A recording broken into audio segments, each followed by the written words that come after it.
So hey guys, welcome to my YouTube channel. Guys, आज के इस वीडियो में हम बात करेंगे क्लास 10th हिंदी की सबसे महत्वपूर्ण वायरल प्रश्न जो कि 16 फरवरी आपके बोर्ड पेपर में छप चुका है। ठीक है, 101% ये जो क्वेश्चन है वो तहलका मचा दोगे अगर आप इस क्वेश्चन को पढ़कर जाओगे, क्योंकि ये क्वेश्चन बहुत ज्यादा इंपॉर्टेंट है और बहुत ज्यादा वायरल है। ये आपके बोर्ड पेपर में 16 फरवरी को अब देखने को मिलेगा जब आप एग्जाम सेंटर पे जाओगे तब। ठीक है, ये आपके पेपर में छप चुका और इसको आप देख लोगे ना तो 16 फरवरी को आप तहलका मचा कराओगे।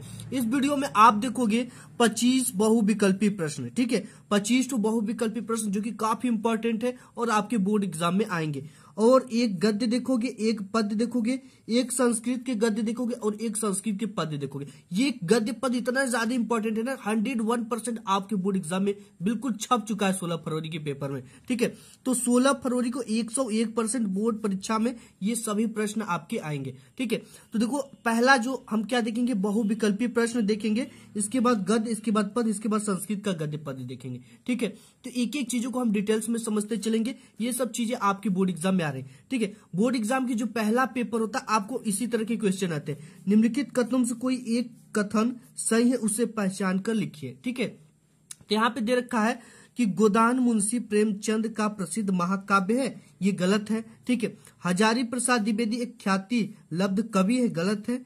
ठीक है, इसके बाद संस्कृत की 4 अध्याय रामधारी सिंह दिनकर की कृति है। ठीक है, तो ये वाला आपका क्या है, करेक्ट है। इसके बाद ममता कहानी के लेखक जयप्रकाश भारती नहीं, जयशंकर प्रसाद जी हैं। तो इस तरह से पहला क्वेश्चन आपके बोर्ड पेपर में इसी तरह से पूछेगा। ठीक है, तो ये आपको ध्यान रहेगा तभी आप याद लगा पाओगे निश। तो ये संस्कृति के 4 अध्याय रामधारी सिंह दिनकर की क्या है, कृति। ये वाला ऑप्शन क्या हो जाएगा, आपका करेक्ट हो जाएगा। नेक्स्ट क्वेश्चन आपके बोर्ड एग्जाम में आएगा कि गुनाहों का देवता, ठीक है, गुनाहों का देवता उपन्यास के लेखक है। ठीक है, कभी कभी ये भी पूछ देता गुनाहों का देवता किस विधा की रचना है। ठीक है, तो ये इसकी विधा क्या होगी, उपन्यास है। तो ये क्वेश्चन पूछ रहा है गुनाहों के देवता उपन्यास के लेखक हैं।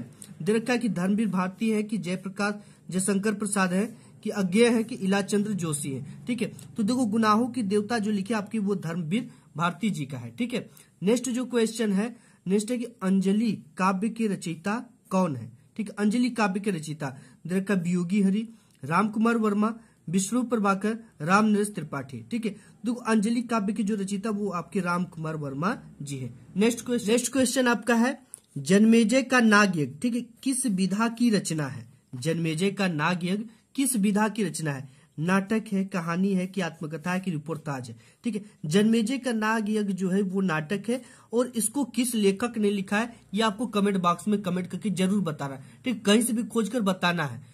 इसके बाद नेक्स्ट क्वेश्चन है कि ठूठा आम किसकी रचना है। ठीक है, काफी इंपॉर्टेंट है। दे रखा है कि भगवत शरण उपाध्याय, रामधारी सिंह दिनकर, हजारी प्रसाद द्विवेदी, महावीर प्रसाद द्विवेदी। ठीक है, यहाँ पे जो ठूठा आम है इसके जो रचना किया है वो भगवत शरण उपाध्याय जी ने किया, यानी ऑप्शन नंबर आपका पहला क्या हो जाएगा, करेक्ट हो जाएगा। ठीक है, नेक्स्ट क्वेश्चन है नासिक के तोपाख्यान के लेखक है। दे रखा है लल्लूलाल, गोकुलनाथ जी, सदल मिश्र, सदा सुखलाल। ठीक है, तो आपका जो नासिक तोपाख्यान है इसके लेखक आपका सदल मिश्र जी हैं। नेक्स्ट क्वेश्चन देख लेते हैं, उसने कहा था किस विधा की रचना है, उपन्यास है, यात्रावृत्त है, कहानी है, कि आलोचना है। ठीक है, उसने कहा था एक क्या है, कहानी है। ऑप्शन नंबर तीसरा आपका क्या हो जाएगा, करेक्ट हो जाएगा। इसके बाद नेक्स्ट क्वेश्चन है कि त्याग पत्र के लेखक का नाम है। दरका की अमृतलाल नागर, मुंशी प्रेमचंद, जैनेन्द्र कुमार, जयशंकर प्रसाद। ठीक है, तो यहाँ पे त्याग पत्र के लेखक का नाम हो जाएगा आपका जैनेन्द्र कुमार। ठीक है, ऑप्शन नंबर आपका तीसरा क्या हो जाएगा, करेक्ट हो जाएगा। नेक्स्ट क्वेश्चन है कि अतीत के चलचित्र किस विधा की रचना है। ठीक है, दे रखा काव्य, नाटक, की आत्मकथा, की रेखा चित्र। ठीक है, अतीत के चलचित्र क्या है, रेखा चित्र है। ठीक है, अतीत के चलचित्र क्या है, रेखा चित्र है। और इस अतीत के चलचित्र को किसने लिखा है यह आपको कमेंट करके बता देना है। इसके बाद नेक्स्ट क्वेश्चन है आवारा मसीहा किसकी रचना है। ठीक है, दे रखा है जयशंकर प्रसाद की है, कि मुंशी प्रेमचंद की, कि रामधारी सिंह दिनकर की, विष्णु प्रभाकर की है। ठीक है, तो आवारा मसीहा जो रचना है आपका ये विष्णु प्रभाकर जी की रचना है। ठीक है, तो ऑप्शन नंबर आपका ये वाला चौथा क्या हो जाएगा, करेक्ट हो जाएगा। इसके बाद नेक्स्ट क्वेश्चन है उजली आग किसकी रचना है। उजली आग किसकी रचना है, दे रखा है कि रामधारी सिंह दिनकर, मुंशी प्रेमचंद, डॉक्टर राजेंद्र प्रसाद, अज्ञे जी। ठीक है, तो उजली आग जो रचना है वो आपका है रामधारी सिंह दिनकर जी का। नेक्स्ट क्वेश्चन है दुनिया रंग बिरंगी किसकी रचना है? देखा हरिवंश राय बच्चन, जयप्रकाश भारती, अमृत राय, डॉक्टर रामकुमार वर्मा। देखो दुनिया रंग बिरंगी आपके लिखे ये जयप्रकाश भारती जी, ठीक है। तो आपका ये वाला ऑप्शन क्या हो जाएगा? दूसरा करेक्ट हो जाएगा। इसके बाद नेक्स्ट क्वेश्चन और इम्पोर्टेंट है काफी, पंचपात्र निबंध संग्रह है किसका? प्रेमचंद जी का है, जयप्रकाश भारती का, वियोगी हरि, पद्मलाल पुन्नालाल बख्शी, ठीक है। तो देखो जो पंचपात्र निबंध संग्रह ये पद्मलाल पुन्नालाल बख्शी का, यानी ऑप्शन नंबर चौथा आपका क्या हो जाएगा? करेक्ट हो जाएगा। नेक्स्ट क्वेश्चन आपका है कि मेरे कॉलेज डायरी के लेखक है, ठीक है।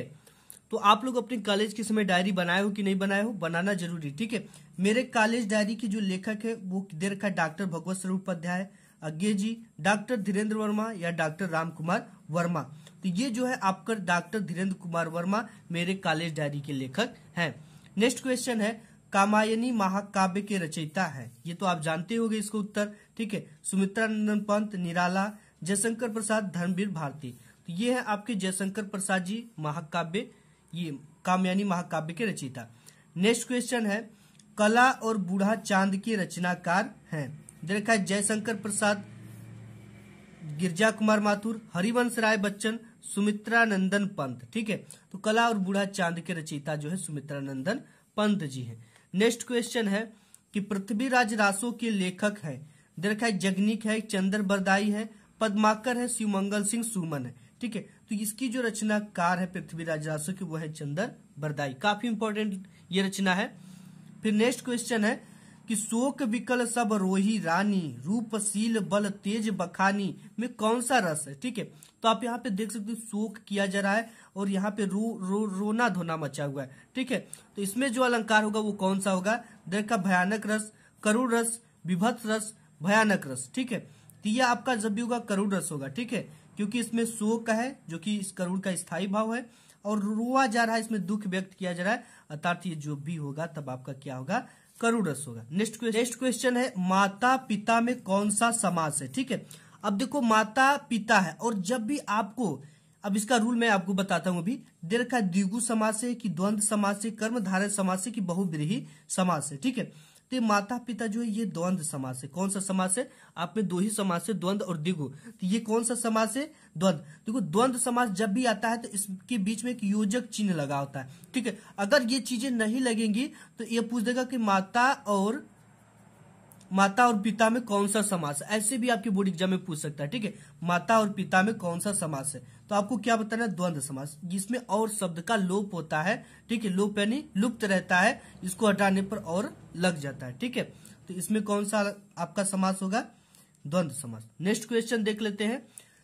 नेक्स्ट है कि सप्तर्षि में कौन सा समास है, ठीक है। अब देखो इसमें संख्या होती है, संख्या या समूह होता है, तो उसमें जब भी होगा तो कौन सा समास होगा ये मैं आपको बताऊंगा। देखा कि सप्तर्षि में कौन सा समास होता है? द्वंद्व, बहुव्रीहि समास, कर्मधारय समास, द्विगु समास, ठीक है। दो ही समास आपके बोर्ड एग्जाम में आएंगे, या तो द्वंद्व पूछेगा या तो द्विगु। तो ये होगा द्विगु समास आपका। देखो सप्तर्षि का मतलब हो गया 7 ऋषियों का समूह, सप्त यानी 7, ऋषि मतलब ऋषियों का समूह, ठीक है। इसमें देखो संख्या समूह आता है, इसमें जरूर रहेगा, ठीक। जैसे नवरत्न हो गया, नवरत्नों का समूह, ठीक है। चौराहा हो गया, 4 राहों का समूह।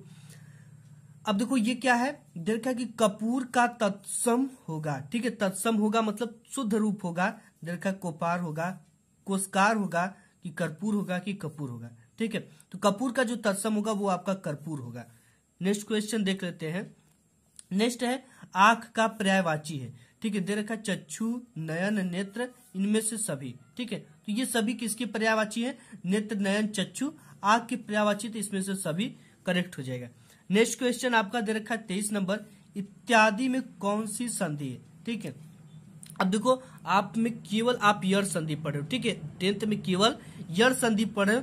इत्यादि में देखा दीर्घ संधि की, यर संधि की, गुण संधि की, वृद्धि संधि, तो इसमें यर संधि हो जाएगा, ठीक है।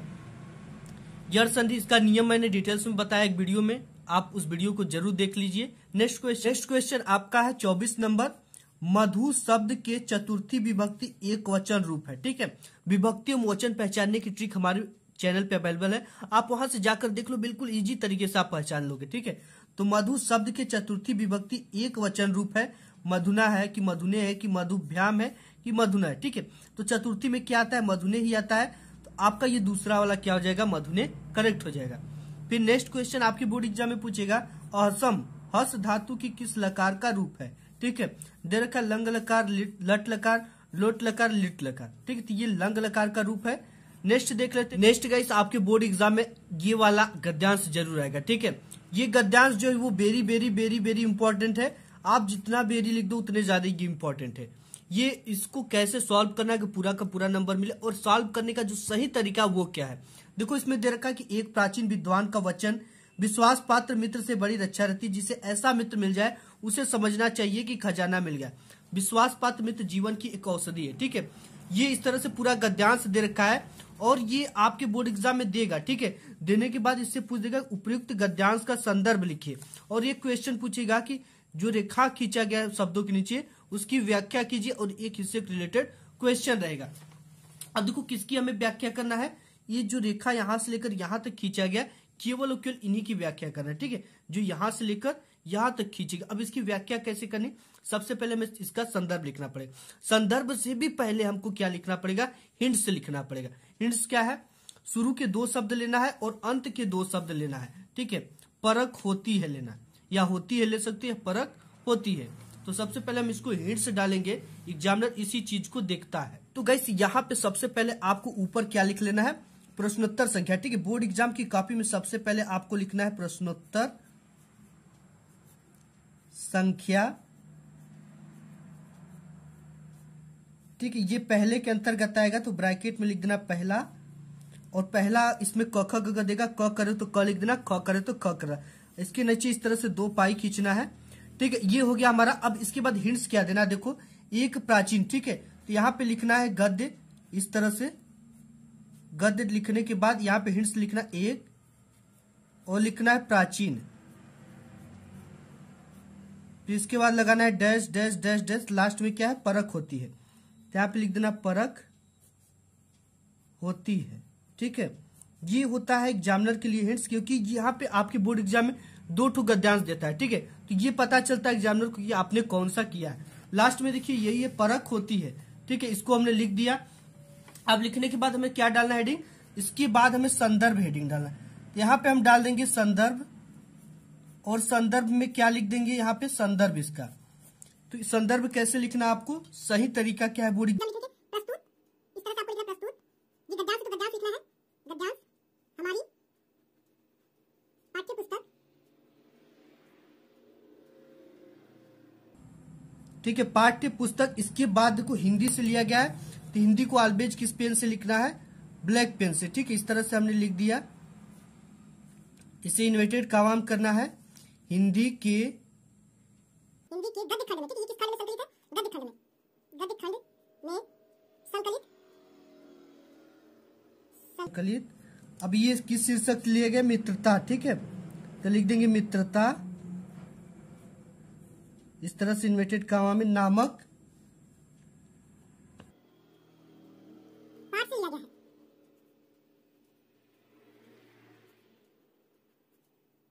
ठीक है, अब इसके बाद लिखेंगे इसके लेखक।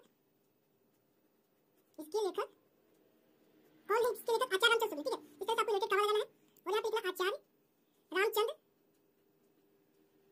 आचार्य रामचंद्र शुक्ल। ठीक है, आचार्य रामचंद्र शुक्ल जी। हाँ, इस तरह से आपको क्या लिख दिया आपने, संदर्भ। ठीक है, इसी तरह से आपको बोर्ड में एग्जाम में लिखना है कि प्रस्तुत गद्यांश हमारी पाठ्य पुस्तक हिंदी गद्य खंड में संकलित मित्रता नामक पाठ से लिया गया। इसके लेखक आचार्य रामचंद्र शुक्ल है। ठीक है, अब इसका क्या करना है, रेखांकित अंशों की व्याख्या करने के लिए आपको इसमें बोलेगा उपयुक्त रेखांकित अंश की व्याख्या कीजिए। ठीक है, अब किसकी व्याख्या करना है, इसकी यहां से लेकर आपको यहां तक व्याख्या करना है कि एक प्राचीन विद्वान का वचन है कि विश्वासपात्र मित्र से बड़ी रक्षा रहती है, जिसे ऐसा मित्र मिल जाए उसे समझना चाहिए कि खजाना मिल गया। ठीक है, विश्वासपात्र मित्र जो है जीवन की एक औषधि है। हमें यहाँ पे क्या डालना है, रेखांकित अंश की व्याख्या डालना है संदर्भ के बाद, और यहाँ पे लिखना उपयुक्त पंक्ति में लेखक कहता है कि एक बहुत पहले विद्वान का कहना है कि अच्छे मित्र में उत्तम वैद्य के समान निपुणता तथा परख होती है।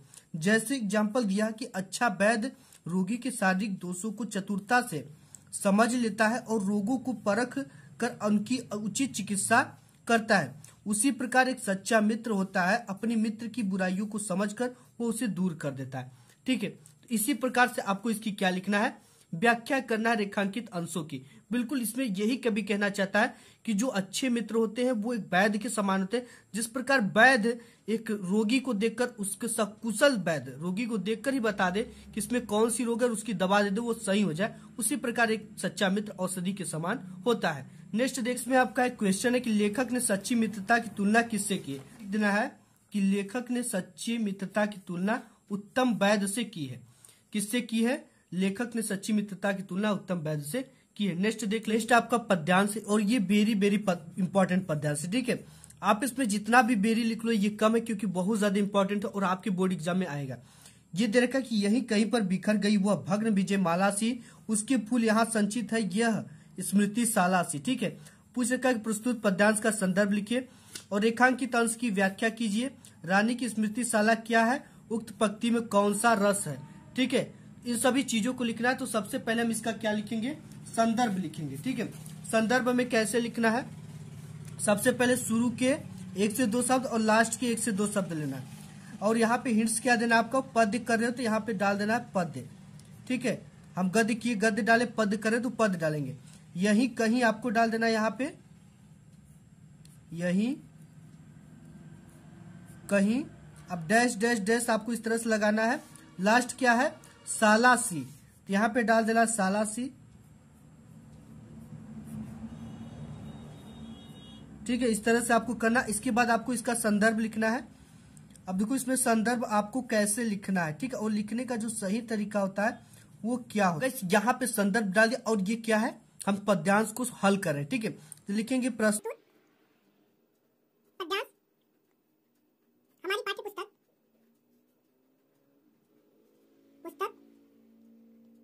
पाठ्य पुस्तक क्या रहेगा? हमारा हिंदी रहेगा। तो यहाँ पे हमें ब्लैक पेन से लिखना हिंदी, इस तरह से हिंदी के काव्य खंड में, ये देखो काव्य खंड लिखा है। ठीक है, पद का क्या लिखा है? काव्य खंड में संकलित किस पाठ से लिया गया है? ये झांसी की रानी समाधि पर से लिया गया। ठीक है, यहाँ पे भी लिखना है झांसी की रानी से लिया गया है। किस पाठ से लिया गया? झांसी की रानी पाठ से लिया गया।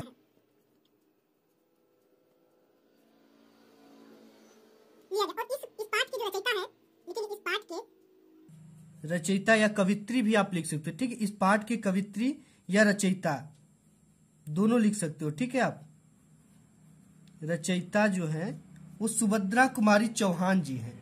कौन है कवित्री इसकी? सुभद्रा कुमारी चौहान।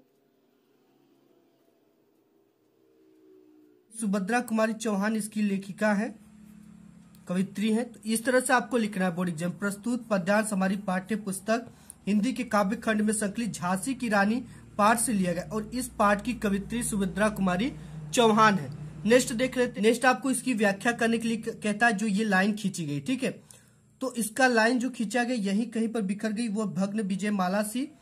तो इसी का हमें क्या करना है? रेखांकित अंश की व्याख्या करना है। देखो यही कहीं पर बिखर गई का मतलब होता है कवित्री जो है झांसी की रानी की समाधि का परिचय देते हुए कहती हैं कि जिस प्रकार कोई विजय माला टूटकर बिखर जाती है उसी प्रकार झांसी की रानी का अंग काटकर वहां जहां बिखरे होंगे वह स्थान यही कहीं पर है, इस समाधि के आसपास ही रहा होगा। ठीक है, यही चीजें कहती है जब उनके पूरा वो जहां पे वो मर गई थी उनकी पूरी हड्डी बिखर गए थे और हड्डी एक जगह इकट्ठित कर दिए गए थे, तो वो कहती कि उनकी जो मृत्यु होगी यही कहीं पर होगी। ठीक है, यही चीजें इसमें कवित्री ने हमें बताया है। अब इसके नीचे क्वेश्चन देता है, रेखांकित अंश की व्याख्या हमने कर लिया। रानी की स्मृतिशाला क्या है? ठीक है, यहाँ पे झांसी की रानी की जो स्मृतिशाला है उनकी समाधि है। क्या रहेगी उनकी स्मृतिशाला? उनकी समाधि। ठीक है, इसके बाद पूछ रहा है कि इसमें कौन सा, उक्त पंक्ति में कौन सा रस है? ठीक है, तो आप देखो इसमें यही कहीं पर बिखर गई वो भग्न विजय माला सी, इसमें कौन सा रस होगा? वीर रस। ठीक है, तो आपको लिख देना कि उक्त पंक्ति में वीर रस है। नेक्स्ट देख ले। नेक्स्ट आपका आ जाता है यहाँ पे संस्कृत का गद्यांश। ठीक है, और ये संस्कृत गद्यांश का जो है ये वेरी वेरी इंपॉर्टेंट है, काफी ज्यादा इंपॉर्टेंट है और ये बोर्ड एग्जाम में बार बार पूछा गया। तो देखो यहाँ पे इसका भी हमें क्या करना है? हिंदी में अनुवाद करना और इसका संदर्भ लिखना है। ठीक है, तो ये दे रखा कि अस्माकं संस्कृति सदा गतिशीला वर्तते, हमारी जो संस्कृति है वो हमेशा ही गतिशील है, ठीक है, सदा गतिशील है। और यहाँ पे दे रखा मानव जीवन से संस्कृतम ऐसा यथा समयम नवा नवा विचार धाराम स्वीकरोति, मतलब कि ये क्या करती है, मानव जीवन को ये संस्कृतम मतलब कि क्या करती है, संस्कारित करती है। ऐसा यथा समय, यह समय के अनुसार नवा नवा नया नया विचारधारा स्वीकरोति, ठीक है, मतलब विचारधारा को स्वीकार करती है। नवा शक्ति च प्राप्नोति, नए शक्ति को प्राप्त करती है। अतः दुराग्रह नास्ति, इसका कोई भी हठ ही नहीं है, ठीक है। यतः जो युक्ति युक्तम, मतलब कि जो उचित और कल्याणकारी है, ठीक है। च तदत्र सहर्षम गृहीतम भवति, ठीक है। तो देखो यहाँ पे च का मतलब हो गया और, ठीक है, तदत्र मतलब यहाँ, इसलिए यहाँ सहर्ष मतलब कि हर्षपूर्वक गृहीतम भवति, लोग रहते हैं, जो कि एक हर्षपूर्वक मतलब रहना हो गया, ठीक है।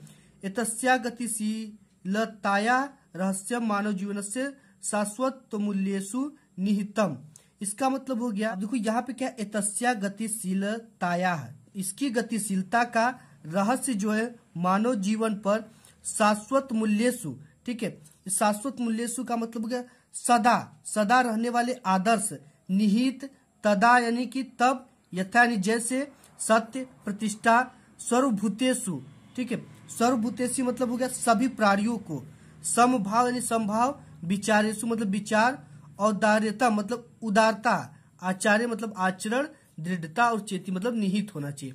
अब हमें इसका क्या लिखना है, इसका लिखना हमें सबसे पहले संदर्भ लिखना है, ठीक है। अब संदर्भ हमें कैसे लिखना है, इसका सबसे पहले हेडिंग डालना है संदर्भ इस तरह से, और संदर्भ में क्या लिखना है, प्रस्तुत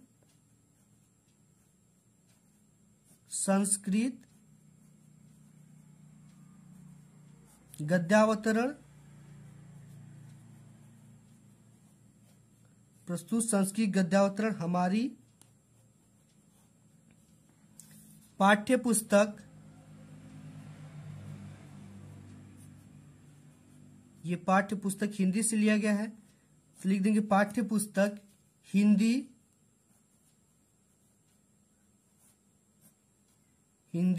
के संस्कृत खंड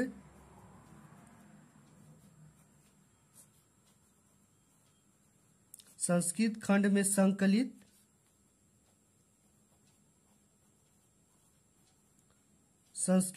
संकलित ये आपका लिया गया है, जो पाठ लिया गया है वो भारतीय संस्कृति से लिया गया, ठीक है। तो इसे इन्वर्टेड कॉमा में लिख देंगे भारतीय संस्कृति पाठ से लिया गया है।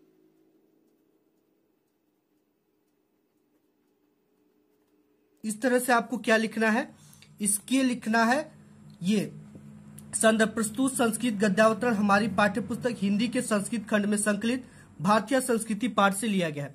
अब देखो इसका जो हमें हिंदी में हमने अनुवाद क्या, यहाँ पे आपको हिंदी में अनुवाद भी लिखना है, ठीक है। हेडिंग क्या डालना है, हिंदी में अनुवाद, इस तरह से हेडिंग के नीचे 2 पाई रहेगा। तो यही चीजें बिल्कुल है कि हमारी संस्कृति सदा गतिशील है, मानव जीवन को संस्कारित करने के लिए यह समय समय पर नई नई विचारधाराओं को स्वीकार करती है और नई शक्ति प्राप्त करती है। यहाँ हठ नहीं है, जो उचित और कल्याणकारी है वह यहाँ हर्षपूर्वक स्वीकार होता है। इसकी जो गतिशीलता का रहस्य मानव जीवन को सदा रहने वाले आदर्श जैसे सत्य की प्रतिष्ठा, सभी प्राणियों में समभाव, विचारों में उदारता और आचरण में दृढ़ता निहित है, ठीक है। नेक्स्ट देख लेते हैं, आपका एक पद्यांश श्लोक है, ये वेरी वेरी इंपॉर्टेंट श्लोक है, ठीक है, काफी इंपॉर्टेंट है और बोर्ड एग्जाम में बार बार पूछा गया है। तो सबसे पहले अब्दो दुरागमी, इसका हमें क्या लिखना पड़ेगा, इसका संदर्भ लिखना पड़ेगा, ठीक है, तब इसका हम अर्थ समझेंगे। तो इसका संदर्भ क्या लिखेंगे, प्रस्तुत। अब देखो ये श्लोक है तो इसको डायरेक्टली लिख देंगे क्या, श्लोक हमारी पाठ्य पुस्तक हिंदी है, क्या लिखना पड़ेगा यहाँ पे, हिंदी, इस तरह से इन्वर्टेड कॉमा में हिंदी के संस्कृत खंड में संकलित। अब ये किस पाठ से लिया गया है, प्रबुद्धो ग्रामीण, ठीक है। तो यहाँ पे हम डाल देंगे प्रबुद्धो और यहाँ पे हटेगा हमारा ग्रामीण।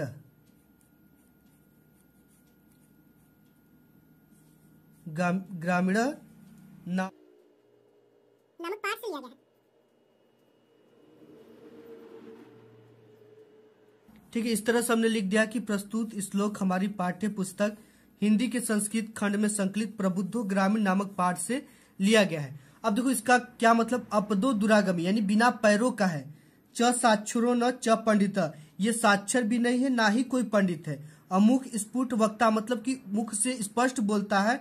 चयो जनाति, इसको जो जानता है वो पंडित कहा जाता है। ठीक है, यही है। बिना पैरों का है किंतु दूर तक जाता है। साक्षर है किंतु पंडित नहीं है। मुख विहीन होने पर भी स्पष्ट बोलने वाला है। इसे जो जानता है वो पंडित है। इसका स्पष्ट एकदम आसान है। इसी तरह से आपको करना है और आपके पूरे के पूरे नंबर मिलेंगे। तो आज की इस वीडियो में बस इतना ही। मिलूंगा एक नेक्स्ट वीडियो, तब तक के लिए धन्यवाद।